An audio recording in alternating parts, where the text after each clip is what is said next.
민주당 잡음이 하나 더 있는데 이거 한번 보도록 하겠습니다.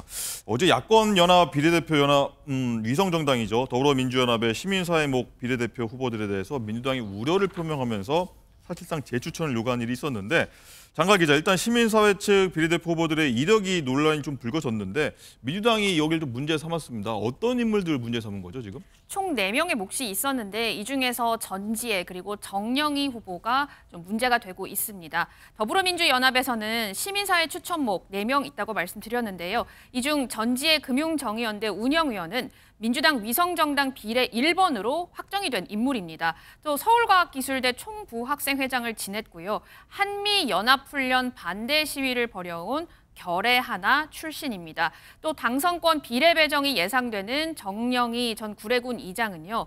전국 여성농민회 총연합 핵심 인사 출신이고 사드 배치 반대 시위를 주도하기도 한 인물입니다. 자, 그런데 이처럼 종북 세력, 반미 세력의 원내 진입에 민주당이 숙주 역할을 하는 것 아니냐 이런 비판이 나오자 비례 지지율에서 또 민주연합이 조국혁신당에 고전하는 모습도 보이고 있는데요. 민주당도 재추천을 요구한 상황입니다. 당내 목소리 들어보시죠. 더불어민주연합이 각 당과 시민사회가 추천한 비례 후보들에 대해서 국민 눈높이에 맞게 철저히 검증돼야 한다라는 데에 공감대가 있는 논의가 있었다. 네, 저희가 내부적으로 이 문제에 대해서 심각하게 논의하고 있는 것은 사실입니다. 국민의 눈높이에 맞는 각자의 정치적 지향들이 있겠지만 정치는 이상과 현실을 조화시켜야 되는 현실이기 때문에 합리적 의사결정, 합리적 인선이 이루어질 필요가 있다라는 점을 말씀드립니다.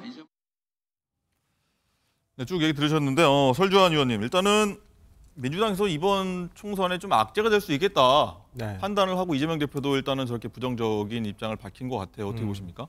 그러니까 조국 혁신당이 생기기 전에 아마 이러한 위성정당에 대해서 결정을 내리지 않았겠습니까? 네. 근데 결과적으로 보면 오히려 이재명 대표 입장에서는 위성정당 괜히 한다 했다. 명분을 잃어버렸거든요. 당시에 정치혁신에 대한 안 한다고 했었는데 또 본인의 말 바꾸기 어떤 논란도 생겨버렸고요. 근데 지금 상황에서라면 과연 지금 시민사회 몫으로 나오신 특히나 1번으로 지금 비례 1번을 받았다는 것이거든요. 1번. 1번으로 합의가 돼 있기 때문에. 근데 이분에 대해서 민주당을 지지했던 분들 중에 대다수가 과연 이분을 용납할 수 있을까요? 이분을 그냥 믿고 찍을 수 있을까요? 저는 모르겠습니다. 저분에 대해서 저는 잘 모르겠습니다. 그러니까 저렇게 잘 모르는 것도 문제예요. 잘 모르는 사람을 국민들은 그냥 민주당의 위성정당이니까 그냥 찍는단 말이에요. 이게 옳은 방법인지도 솔직히 모르겠습니다. 근데 어찌 되었든 간에 이러한 부분에서 그 민주당의 종래에 가지고 있던 스펙트럼, 이념적 스펙트럼에서도 조금 표현하기 어려운 어떤 후보를 과연 지지해야 되는지 여부에 대해서는 조금 민주당 지지자들로서도 상당히 의문일 것이고요. 그다음에 민주당이 과연 이렇게 좌클릭을 계속하는 것이 중도 표심을 포섭하는 데 도움이 될 것이냐. 그런 전략적인 부분도 고려를 안 할 수가 없는 상황이기 때문에 저는 아마 이 시민사회의 몫으로 이 부분에 대한 재검토를 요구했다는 것은 민주당으로서는 상당히 빠른 결정이기도 신속하게 잘 결정한 것이라고 보고요. 국민들이 봤을 때 그래 저런 사람이 국회에 가서 어떤 국민의 소수를 대변해서 뭔가 입법도 하고 활동을 하는 모습을 보고 싶다 이런 걸 원하시는 거겠지. 글쎄요. 이렇게 뭘 했는지 과거에 좀 정체성이 불분명한 분들, 제가 그분들 폄하하는 것은 절대 아닙니다만은 잘 모르겠어서 그 활동을 그래서 그분들에 대해서까지 우리가 비례 1번을 주면서 하는 것은 조금 문제가 있지 않나 생각합니다. 언급하셨던 정체성 불분명한 분들이 지금 보도되는 여러 내용들이 있을 겁니다. 네. 장윤주 부위원장 어떻게 보십니까? 이런 것들을 이번 건 통해서 민주당 쪽에서 좀 해결을 하고 넘어갈 거라고 보십니까? 아니면 검토 수준에서 마칠 거라고 보십니까? 저는 일단 지도부가 심각하게 바라보고 있다라는 것 자체가 이 부분을 해결하겠다라는 의지로 읽힙니다. 그 해결이 물론 결론이 어떻게 될지는 지켜봐야 되는 건 분명하겠지만요. 분명한 것은 국민 눈높이에 합당한지를 민주당이, 그러니까 더불어민주연합이 검증을 하겠다라는 취지로 있기 때문입니다. 왜냐하면 사실 앞선 합의에서 민주연합이 결국에 검증을 하고 그 기준이라든지 이런 부분을 다시 바라보기로 했기 때문에 그런 기준에 따른다라고 한다면 시민사회단체의 추천 몫이라 하더라도 결국에 더불어민주연합에서 또 다른 검증이 거쳐야 된다는 것이 좀 공감대가 있는 것으로 보입니다. 이런 검증의 과정에서 국민 눈높이에 맞지 않는다라고 한다면 당연히 또 심각하게 고려해 봐야 되는 지점도 분명히 있다라고 생각이 들고요. 당대표가 계속 강조하는 것처럼 정치가 현실의 장이기 때문에 당연히 총선에 임하시는 국민들의 눈높이를 당연히 최우선으로 고려를 해야 된다라고 생각이 듭니다. 네.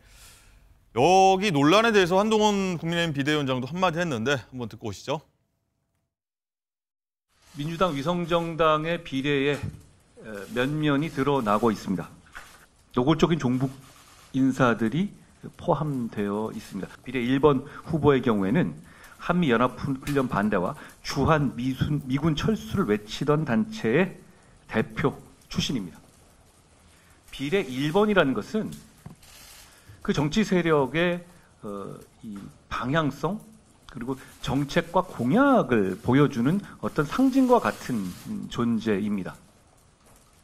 저는 이재명 대표와 민주당에게 묻고 싶습니다. 민주당의 이번 총선 공약은 한미연합훈련 반대와 주한미군 철수입니까? 반미입니까? 네, 한 위원장 마지막 얘기 한번 여쭤보겠습니다. 네네. 민주당의 공약이 한미연합훈련 반대, 주한미군 철수냐 강하게 비판했는데 어떻게 들으셨습니까? 한국일보 기사 제목, 2020년도에 나온 기사 제목을 제가 그대로 읽겠습니다. 네. 비례 1번을 보면 당의 1순위 정책이 보인다입니다. 지금 한동훈 비대위원장이 얘기한 것과 마찬가지의 제목이죠. 즉 다시 말해서 어떤 정당이 비례 1번을 내세울 때 그 비례 1번은 그 사람이 그 정당이 앞으로 가져갈 정책이나 또는 그 정당이 지금까지 돌보지 아니했던 그런 지지층을 이제부터 돌보겠다라는 의미에서의 상징적인 인물을 내세웁니다. 그래서 지금 민주당은 이렇게 했습니다. 17대 때는 장양숙 장애인연합 회장, 장애인 정책을 하겠다는 얘기예요. 18대 이성남 한은 금통위원, 당시에 경제 문제가 심각했거든요. 그러니까 경제를 더 하겠다는 얘기입니다. 다 넘어가겠습니다. 20대는 박경미 홍대 수학 교육과 교수, 교육과 관련된 이야기가 많았어요. 자, 21대 4년 전에 누가 됐습니까? 신현영. 그 당시 교수, 그러니까 의대 교수잖아요. 코로나19와 관련해서 많은 코로나19에 관련된 그 방송 활동을 했던 사람입니다. 그러니까 지금 모든 것들이 다 민주당이 앞으로 할 일들을 상징적으로 내세운 인물들이에요. 네. 그렇다면 이번에 전지예 씨가 지금까지 했던 걸 보면 유엔사 해체, 그다음에 김정은의 보건복지정책 미화, 윤석열 정권의 북진 정책 중단, 이런 것들을 지금 주장했던 단체에 있던 사람입니다. 그러면 한동훈 비대위원장이 묻는 대로 이런 것들을 지금 공약화해서 앞으로 민주당이 지금 정책으로 삼을 건가에 대한 답을 저는 민주당이 해야 된다고 봅니다. 만약에 사퇴시키지 않고 그대로 받아들인다면 이 문제와 관련된 정말 끊임없는 문제 제기가 앞으로도 있을 것으로.